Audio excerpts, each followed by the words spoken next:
Le financement des actions climatiques chaque année peine à être une réalité, faute de mobilisation conséquente de ressources financières. Sharm el-Sheikh, l'une des grandes villes portuaires du pays des pharaons, accueille du 6 au 18 novembre 2022 la conférence des Nations Unies sur les changements climatiques COP27.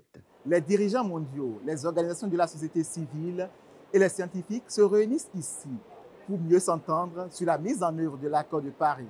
De tous les horizons, les voix vont se fédérer étonnées pour limiter le réchauffement climatique à 1,5 degrés Celsius d'ici 2050.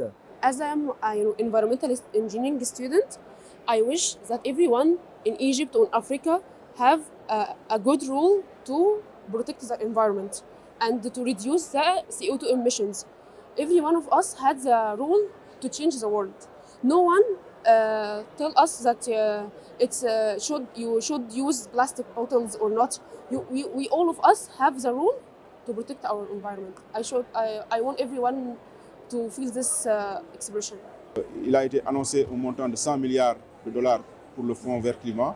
Aujourd'hui, pour l'Afrique, il est important que dans les négociations climatiques, cette question de la mobilisation rapide de ces fonds fasse l'objet de décisions ici à Sharm el-Sheikh, étant donné que pour les Égyptiens, il s'agit plutôt de mettre en œuvre les actions et recommandations des COP antérieures, parce que de bonnes décisions ont été prises, mais la mise en œuvre pose problème. C'est la 5e COP qui se tient en Afrique et cette année c'est en Égypte.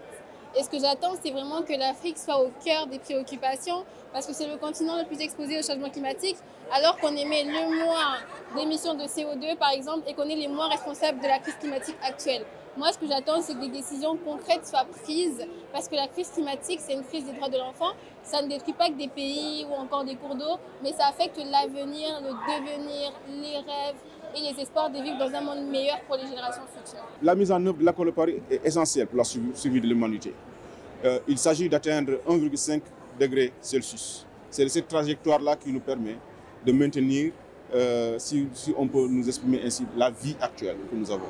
Si nous sortons de cette trajectoire de 1,5 degré Celsius, c'est l'équilibre même du monde qui est menacé. Donc il s'agit ici, à Sharm el-Sheikh, de mettre en œuvre cet accord de Paris, notamment l'article 6 de cet accord de Paris, qui parle de tout ce qui est lié à l'adaptation, mais également aux mesures que les États doivent prendre pour l'atténuation du changement climatique. La crise climatique est une crise des droits de l'enfant. Il faudra arrêter les mauvaises pratiques et passer à l'action concrètement. C'est la 27e COP, ça veut dire qu'il y en avait une première, une deuxième, une troisième, on en a la 27e, mais les problèmes arrivent plus que les solutions en fait aujourd'hui. Et donc du coup, ce que moi je veux dire aux autorités, c'est agissez maintenant, parce qu'on a des rêves à accomplir, on a des ambitions à accomplir, on a des choses à faire encore, on doit se battre pour notre monde et donner-nous l'opportunité de nous développer et de grandir aussi. L'enjeu est de taille et cette COP qui se tient en Afrique pour la 5e fois nourrit tous les espoirs et se penche sur 4 piliers essentiels: l'adaptation, l'atténuation, le financement et la mobilisation.